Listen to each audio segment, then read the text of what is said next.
Janet Diane Mourglia-Swerdlow with another edition of HealthyLivingForExpansions.com. Today we are going to make some fish chowder.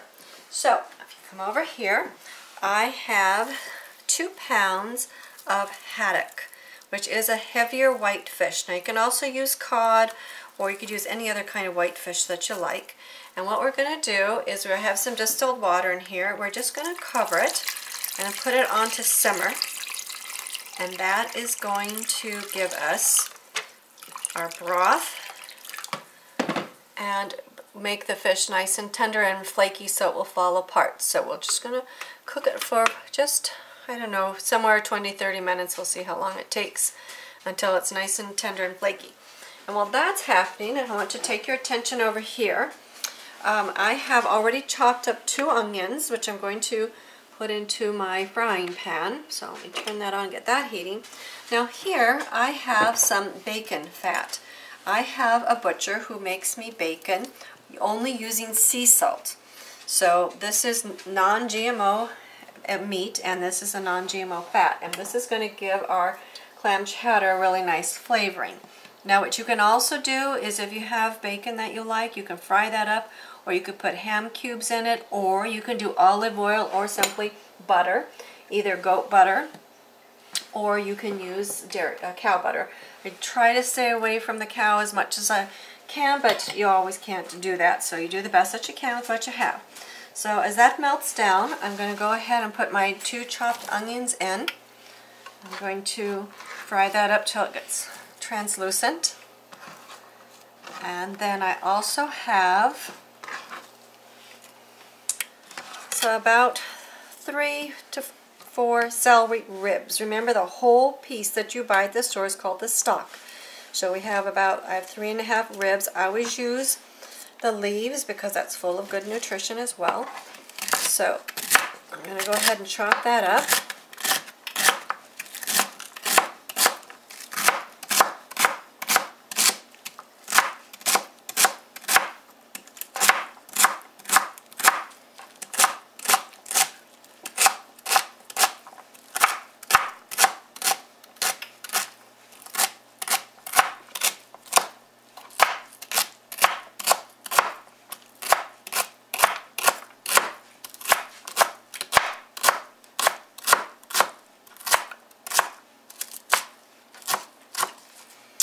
And that's going to go in with my onion.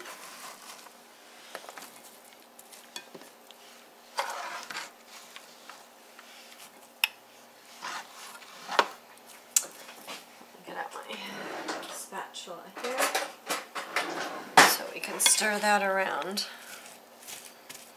And that will start to get translucent here in 2 or 3 minutes. And then in the meantime, while that's starting to cook, I wanted to show you that over here I have some carrots that I previously had needed for something else that I was making. And as I tell you, I always try and make extra if I can, put things in the freezer, make things easy. So these are some chopped and cooked carrots that we're also going to add further along the way. And then you might want to remember the buckwheat flour that I use. I make it in my nut grinder. This is very soft, and remember that buckwheat is actually an herb, not a grain. So I have some ground up in this little bag, and this is what we're going to use for some thickening. And we get that far, salt and pepper. If I was able to get parsley, which I wasn't, I might also put parsley or dried parsley in, but for now salt and pepper, and just a touch of basil for our seasoning. But depending on what you like on your fish in general, that's what you can decide to use for your seasoning. And then I also have a pound of chopped clams we're going to put in. And if you want, you can put in other types of seafood depending upon what you like. I have over here some potatoes that I've been steaming. There's the steam. It's very hot, remember, when you take it out. And I'm just going to put that in. Because the dogs are all excited about the potatoes. Anyway, I've talked to you about steaming them before. And of course they're nice and soft, so when it's time I'm just going to cube them and put them into my fish chowder. Now if you want, you can actually put them in as you are baking or simmering your fish. You can also put the onions in there and the celery if you want. But because I wanted to use all excited. But because I wanted to use the flavoring of the bacon, I'm doing it this way. And also I want to show you how to thicken it, so we're going to do it in this pan when we get that far. So we're going to let the fish simmer. The potatoes are ready to go. This will be ready in just a couple of minutes, and when the fish is ready, I'll show you how to put it all together. You can see how quickly that the fish is cooking, and so I went ahead and moved it into a bigger pot, because by the time we add the other ingredients, we're going to need that. So I have the fish cooking, and in the meantime, remember I talked to you about the chopped clams, and this will, the ice that's in there is actually clam juice, so it will provide some additional broth that we're going to need. And sometimes when I cook fish, if I have time, and I have broth in the bottom of my baking pans, I will freeze it as well and just put it in the freezer for later use, and then add it so that when you make chowders or anything else doing with seafood, it makes it a little richer. So that we're going to let settle in for a few minutes. So let's go back over here. I've switched burners on you, but you can see everything's becoming translucent. So I'm actually going to add that into our soup stock as well. So that's going to go. And if you were here, you would know how nice that smells. And turn that down, but I'm going to put in another spoon of the bacon drippings over here. So that can start melting, because we're going to use that for our thickener here in just a few minutes. And I'm also, remember I told you about the carrots, so I'm going to add a few carrots in. There's probably, you know, there's not very many, just kind of enough for a little bit of coloring. So maybe 1 to 3 carrots, depending upon what you've got going on. But it will give it a nice, kind of a little oomph with color. You can also add a few peppers in. You know, it's kind of like I've talked to you about before. You do what you like to do. Eat the way you like to eat. Okay, and that's coming along really nicely. The clams won't take long to cook. They're very small and delicate. Just need to get that unfrozen. And while that's going on, we're going to go ahead and work with our thickener. And I've shown you how to make gravies before, but we're going to work on it again. So whatever you choose to use for your fat, and I have just a couple big tablespoons of the bacon fat in here. You want to kind of bring it up to a boil, and you can use butter, whatever you like. I'm going to put in about 3 tablespoons of my buckwheat flour. And that's going to provide my thickener.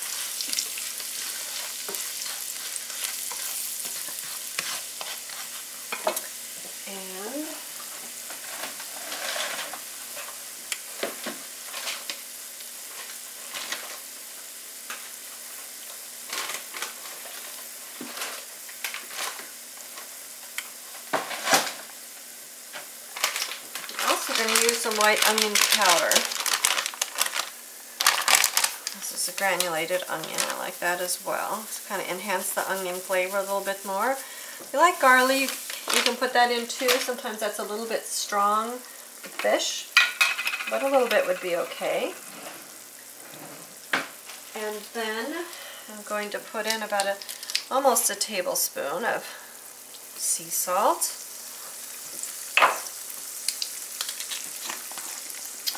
My organic black pepper.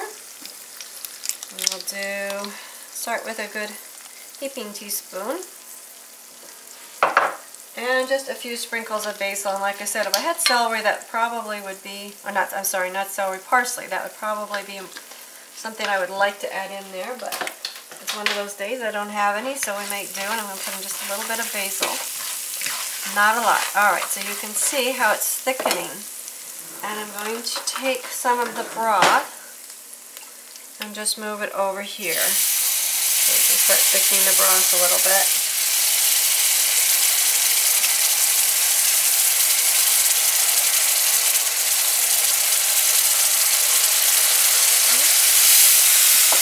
Turn my heat down a little bit. I'm going to there. And it comes together. And it gets thick. And as you add in more of your broth, it's going to continue to thicken.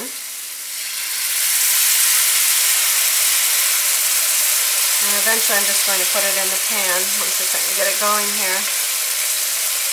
And it will thicken everything. Now you can also do cornstarch if you want. And the other thing is we're also going to be putting in goat milk. But some people put in cream. Some people use evaporated milk, not condensed. Remember, the condensed is what's sweet. So I'm just going to put just a little bit of this paste in there and see how we go with our thickening. I need to bring that up to a boil. Turn this one off. And start thickening everything as we go. Put that little chunk of clams down. But you can see it's starting to make it just a little bit thicker as we go. Let's just go ahead and add the rest. And that will help give our clam chowder a really nice flavor. Thicken it up just a little bit. And our fish chowder actually, it's got clams in it. I just need to get the clams melted down. Okay, now you can see the clams are all melted. It's starting to come to a boil, which is good. It's got a really nice color to it. I went ahead and pulled a couple of these potatoes out. So, you know, 3 or 4 depending upon how many that you want.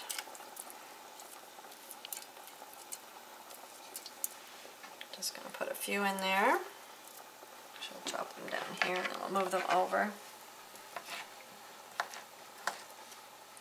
Okay, now you can stir it around, and again, as I mentioned before, you can see how thick you like your soup.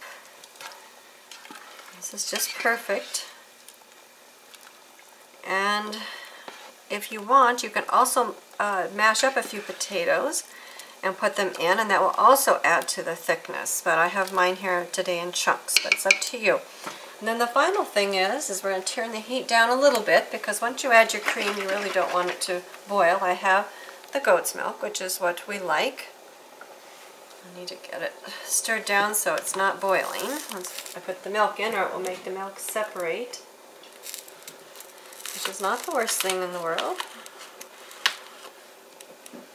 It's just not as thick once that happens. And as I said, you can use cream in it. I'm going to just stir it down until it stops boiling a little bit now. Cool it down a little bit. You can add your evaporated milk, which will make it thicker. You can mash up some potatoes and add it in there, which will make it thicker. Your cream will make it thicker. Again, just kind of depends on how you like your chowders. Alright, so let's just start with about 2 cups and see if we want to put in a little bit more. I may just wind up using the whole quart because this is a big batch.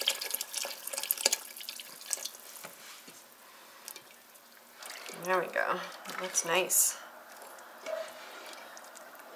And again, you can also make your milk thicker by adding into the flour when you make your gravy. And we'll also thicken it a little bit more. Probably use about 3 cups in this particular batch. But there you go. So now we have a nice, beautiful batch of fish chowder. And here in Michigan, it's very cold out. We're kind of snowless yet, but it's cold, and we hear the snow is coming. So we're going to look forward to enjoying a nice, lovely bowl of warm, steaming fish chowder for our dinner tonight. Enjoy. Thank you again for joining me, Diane Mourglia-Swerdlow, for another edition of Healthy Living with Expansions.com.